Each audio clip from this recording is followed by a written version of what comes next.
We knew there was going to be a stunt for Prince Harry and Meghan Markle's latest visit to the United Kingdom. Meghan Markle will be in the UK. She can't help it. She loves the publicity.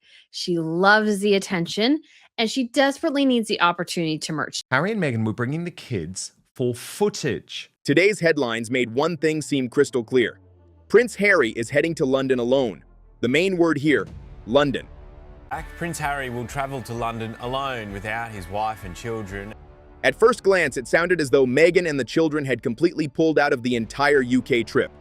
Everybody kept repeating that Meghan was not coming to London, but that is not the same as saying she was not coming to Britain at all. Meghan and the children now not coming to London, this is really interesting, but might well fly in and out to visit the late Princess of Wales' grave. I don't know about you, but I think I speak for millions of people when they just say, we're fed up to the back teeth of the psychodrama that you lot bring to this whole royal story. And today's reports revealed that Meghan won't be traveling to London, but could instead visit Princess Diana's grave, located well outside the capital. So the phrase Harry goes to London alone may have been more about one very specific location than about the entire trip. Naturally, that has led some royal commentators to ask whether the headlines were simply designed to generate the biggest possible wave of attention. Prince Harry and Meghan Markle are lying to you. All they have done for the past decade is lie to you, so do not trust them. Before discussing Meghan's reported plans for Althorp, there is another important detail worth mentioning first. While the headlines focused almost entirely on London, several of Harry and Meghan's originally discussed engagements were expected to take place outside the capital, especially around Birmingham. And no official announcement had confirmed that every planned appearance outside London had been cancelled. The kids and Meghan won't come to London. It has been very specific about London. So if you guys remember, the actual Invictus Games kickoff, some of it happens in Birmingham because the competition happens in Birmingham. One of the first engagements that were announced for Harry and Meghan were happening in Birmingham. So I think this sort of misnomer that because Meghan is not going to London, that she's not coming to the UK overall, I think is false. So was everyone focusing on the wrong word? The key word was not Britain, it was London. And then another theory began spreading among royal watchers. What if Meghan was never truly planning to come to Palace in the first place? Some commentators argued that this was not a last-minute change at all. There's been too much BS. And I'm with you, Dickie. I don't think she ever meant to come here. Not at all. They suggested that the original reports may have created an expectation that was never actually going to happen. But why would they do that? Was it just another publicity strategy? Was the real goal to stay in the headlines and keep the spotlight firmly on themselves? Because every single twist produced another round of coverage. A series of stumbles and fumbles over the news that Prince Harry will be visiting the Invictus Games, most likely with Meghan Markle and the children. Of course, there has been a hemming and hawing for about 10 days, 2 weeks now, over what should be an actual very simple story. First came the reports that Meghan and the children might join Harry. Then came the security concerns. Then came the suggestion that they would not travel to London. Then came the new speculation about Princess Diana's grave. Every update created a new headline, and every headline kept the same story alive. She might do a surprise visit later in the trip. We talked earlier about, they might go to Althorp, but I don't know how that's less dangerous, but there you go. That, again, to me, is just to create headlines. Either you're coming or you're not coming. By the way, love, nobody really wants you to come anyway. If Meghan does end up visiting Princess Diana's resting place, it would not be the first time. Harry actually shared a deeply personal story about that moment in his memoir Spare. He recalled bringing Meghan to Althorp on the 25th anniversary of Diana's passing, describing it as finally bringing the girl of his dreams home to meet his mother. After placing flowers on the grave himself, Harry stepped away to give Meghan a private moment alone. When he returned, Harry wrote that Meghan was kneeling beside the grave with her eyes closed and her hands resting on the stone. As they walked back together, Harry asked what she had prayed for. According to his own account, her answer was simple: clarity and guidance. That would be gold for Harry, for Meghan. Well, let's be honest, for Meghan. Harry would be stupid enough to believe that his wife just wants the children to connect with their grandmother. Harry, they might feel the spirit of your mother like I did, and he'd just follow along with it because it's Harry. However, this time, the reported plans appeared to be very different. Harry and Meghan is hoping to bring Archie and Lilibet to Princess Diana's resting place at Althorp, potentially allowing the children to visit their grandmother's grave for the very first time. Some commentators even suggested that such a visit could have created powerful images or footage connected to Diana's legacy. Harry and Meghan were bringing the kids for footage for the secret Diana documentary. The children at her gravesite at Althorp would be gold for Netflix. Critics questioned whether such a visit could remain private in the Sussex world, especially after years of documentaries, interviews, memoirs, staged appearances, and carefully timed media briefings. To those critics, a visit involving Diana, Harry, Meghan, Archie, and Lilibet would not simply be a family moment. It would be one of the most powerful images imaginable. I think that they would do something like that. And it's also Netflix are hanging on to them. They're throwing them little tidbits and bones. I don't think Netflix are hanging around for Carly Fortune's book. I don't think Netflix are hanging around because they might buy some sort of war film that Harry and Meghan are producing. Would they hang around for footage of Lily and Archie at Althorp? Like, you know, at Diana's gravesite, photographs? Oh, yeah, absolutely. Some royal commentators wondered whether images or footage connected to the children at Althorp could eventually become part of a future project. The ingredients were impossible to ignore: Diana's legacy, her grandchildren, Harry's emotional connection to his mother, and the Sussexes' long history of turning personal moments into public narratives. I personally do not trust Harry and Meghan, and when they have put out statements saying, of course we're not working on a Diana documentary, I personally do not believe them. They are both very obsessed with Diana. Harry has taken ownership over Diana's memory. Meghan likes to dress like Diana. It's not once or twice, it's been continuously. It's not just from a few years ago. Her latest thing to do with a PR company, they made me dress like Diana. Everybody said she was going to say that at some point, and there you go. No one in their right mind would have made her dress like the late Princess Diana. And this is where the reports from the previous day added another layer. Fresh claims suggested that the Sussex communications operation had allegedly circulated detailed information about the planned UK visit to selected journalists through a private group before the trip even began. Now, in fairness, Richard Eden is one of the few people within the British mainstream media who didn't fall for their lies, and he's now blowing the whistle on this secret WhatsApp group chat. If true, that raised a difficult question. Why would operational details be shared with journalists at the same time? Harry was arguing that publicity around his family's movements created additional security risks. That question became even sharper when connected to the Diana grave speculation. If the trip was meant to be private, why were so many details circulating in the first place? If the children were being brought over only for quiet family reasons, why did the story become public before anything happened? You know, it's a whole big PR exercise. If you're going to visit your deceased mother-in-law's grave, you don't announce it. No. You go. You go with respect and with dignity. Unfortunately, there is no such word as dignity in that family, and that's the problem of it all. Last Friday, Eden writes, they all received a long message confirming details of Prince Harry and Meghan's return visit to Britain. It wasn't just the type of short message they sometimes receive, but a long operational note detailing exactly what the couple would be doing after they landed in the country. Critics began asking whether the presence of selected journalists, briefings, and carefully timed updates suggested a wider media strategy around the visit. For critics, the possible Althorp visit and the alleged journalist briefings fit into a familiar pattern. Harry speaks about privacy, Harry speaks about safety, Harry speaks about wanting his family protected. Yet somehow, details about where they might stay, who they might see, and even where they might travel keep reaching the press. Years of covering Harry and Meghan, all of the games, all of the lies, everything that we've seen since Megxit. They plot, they plan, and this to me just seems like something out of Meghan and Harry's playbook. That contradiction has become one of the central problems in the entire Sussex story. They complain about the attention, but the attention often seems to arrive with remarkable precision. Next year also marks the 30th anniversary of Princess Diana's passing, a milestone that will almost certainly attract enormous global attention. Because of that, some commentators believe Harry could once again place his mother's legacy at the center of a future public project.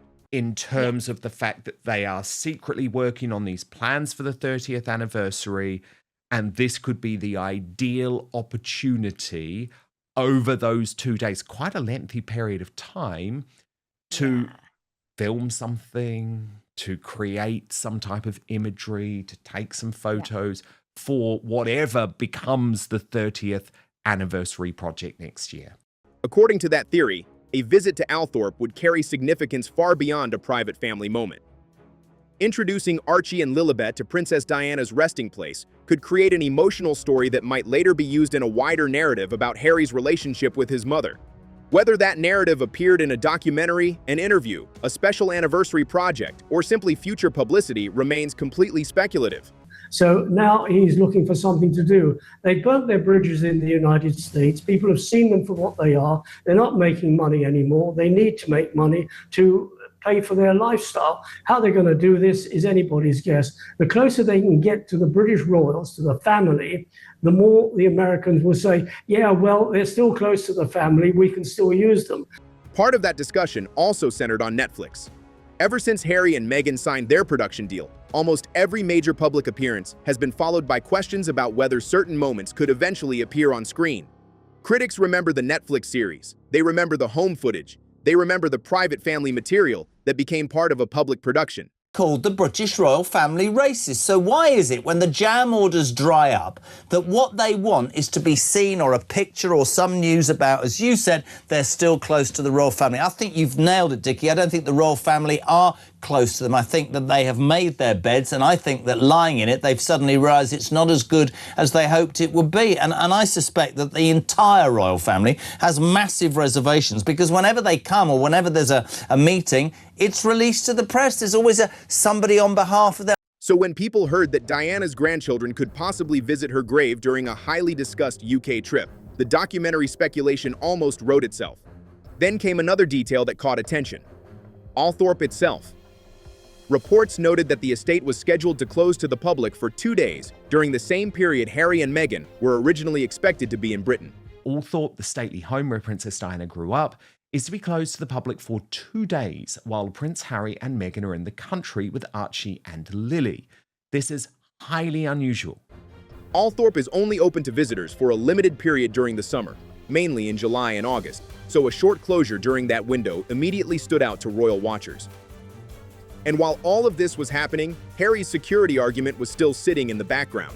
Because he is now accusing Buckingham Palace, wait for it, of sabotage, of wanting to kill him, simply because they made clear he has been offered totally safe accommodation in the totally safe Buckingham Palace. For years, he has insisted that the main reason he cannot comfortably bring his family to Britain is security. Not money, not titles, not royal status. Security. It's all stage managed.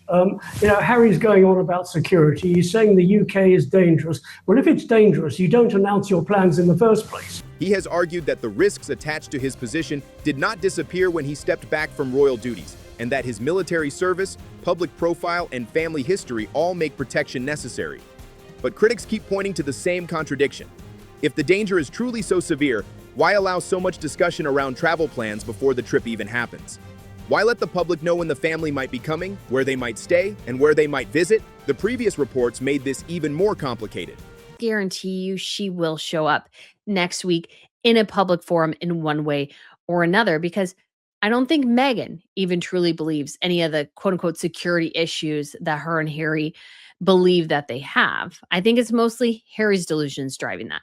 Meghan Markle wants to be seen. She wants to be front and center in the public eye. She wants people to think of her as great as Catherine, and she can't do that if she is just still sitting there in Portugal in their copycat house of Soho House. Harry reportedly became concerned that information about a possible Buckingham Palace residence had become public because photographers could then monitor entrances and exits. Yet around the same time, other reports claimed that the Sussex communications team had allegedly been briefing selected journalists with operational details. If both narratives are placed side by side, the contradiction becomes obvious. Harry was worried about publicity creating security risks, while critics claimed his own side was helping create publicity around the visit. That is madness. There is no plot within the British royal family to Prince Harry to try and make him unsafe. The whole reason that the offer to Buckingham Palace was made was to try and keep him safe. Seriously, this is so concerning. I think the offer should be withdrawn. I think Harry needs to seek help, and I actually don't believe that this trip is good for anyone now. That is why some commentators no longer see this as a simple security dispute. They see it as a trust dispute. Harry appears to believe the palace or people around the royal system cannot be trusted with his family's safety or privacy. But the palace may also have its own concerns. After Oprah, Netflix, Spare, interviews, and repeated media briefings, why would senior royals feel confident that private family moments would remain private? And everybody's talking about reconciliation. Harry reconciling with his father, his father seeing the grandchildren. Let's not forget Thomas Markle. Thomas Markle hasn't seen his grandchildren at all, although the king did in 2022, and he's never met his son-in-law. So, is reconciliation on both sides? Let's not just make it one-sided. That question hangs over every possible reunion. The royal residence offer became another example of that broken trust. Reports suggested King Charles had offered the Sussexes accommodation within a royal residence, which in theory could have addressed at least some security concerns. It would have placed the family inside a controlled royal environment rather than a public hotel or private rental. They've been invited, as they reportedly have even now, to stay in Buckingham Palace, where you do have drivers, you have guards, famously outside the entire castle. And when you drive around Great Britain, you're entitled to have your private security with you. On paper, it sounded like a possible compromise. But instead of solving the issue, the offer became another source of tension. Harry assumed that once the children were part of the visit and the king offered accommodation, enhanced protection would naturally follow. Security, these armed cop guards he demands whenever he comes to Britain. He's never going to get it. He doesn't warrant it. Only frontline royals get that, working royals, and not all of them. But under Britain's system, security decisions are not made by King Charles. They are handled through official government processes and case-by-case assessments. The monarch cannot simply sign a piece of paper and give Harry whatever level of protection he wants. That misunderstanding has become one of the most frustrating parts of the whole saga. A guy living 8,000 miles away on the coast of California, the west coast of California, who doesn't do any royal duties, and his wannabe Hollywood actress wife, Meghan, they're not good. But why on earth should British taxpayers pay for them? He should give this up. And today, as we're filming this, we learned that he's just spent even more money to get some company, a security firm, to come up with a report to warn the government that when he comes to the Invictus Games next year, he could be a target. Harry talks about reconciliation with his father, but then keeps returning to a security battle his father does not fully control. He says he wants to rebuild bridges, yet every new interview, report, or accusation seems to burn another section of the bridge down. The more he speaks about peace, the more the story becomes about suspicion, leaks, and blame. Meghan's side of the story adds another contradiction. Not to mention Meghan's stability as she seizes the opportunity to exploit this newsworthy soap opera. While Harry's public message has centered on privacy and protection, Meghan's public image has continued moving in the opposite direction. New products, new social media content, new promotional campaigns. Reports even suggested she had considered bringing items connected to her lifestyle brand as gifts for King Charles, framing them as a personal peace offering. Royal style gift. Oh, piss off. Piss off with your gross lavender honey that no one's buying. But in all seriousness, this farce has to end. I just repeat that point because what is happening is that the king and the British royal family are about to be embarrassed. Critics immediately asked whether that was simply thoughtful or whether it also carried obvious public relations value. That is why the trip looked, to many commentators, less like a quiet family reunion and more like a possible brand reset.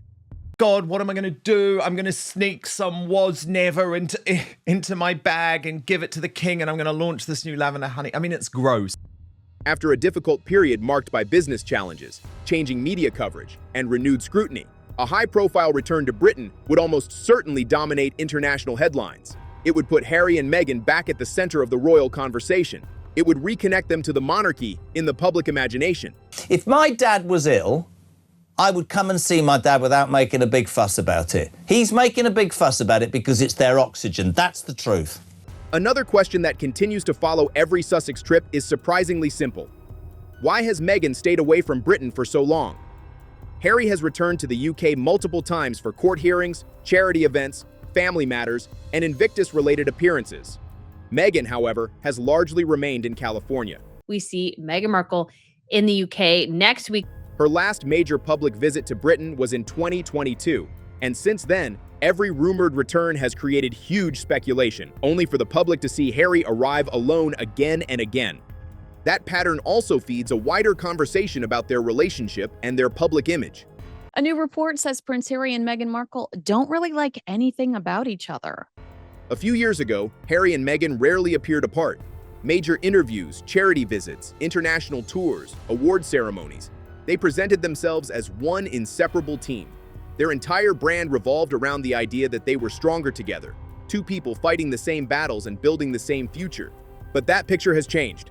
That has developed into a pattern of them separately and together creating chaos for themselves and others, then reveling in it and being brought close by their misbehavior and betrayals of the royal family.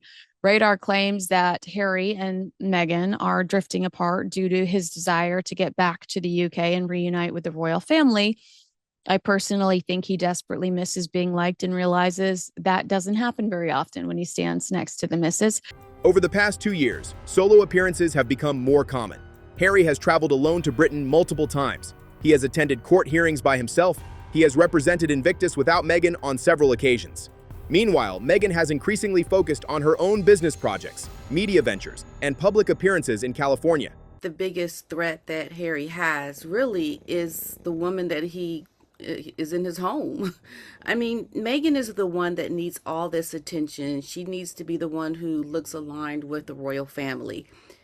They should never have announced this. This should have never even been out into the mainstream.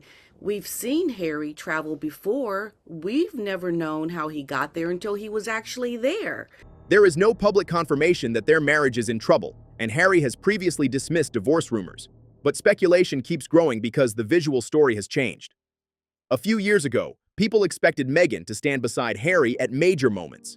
Now, many people expect him to appear alone. Pursuing separate projects, which sources claim are highlighting their differences and showing what dramatically separate lives they are leading.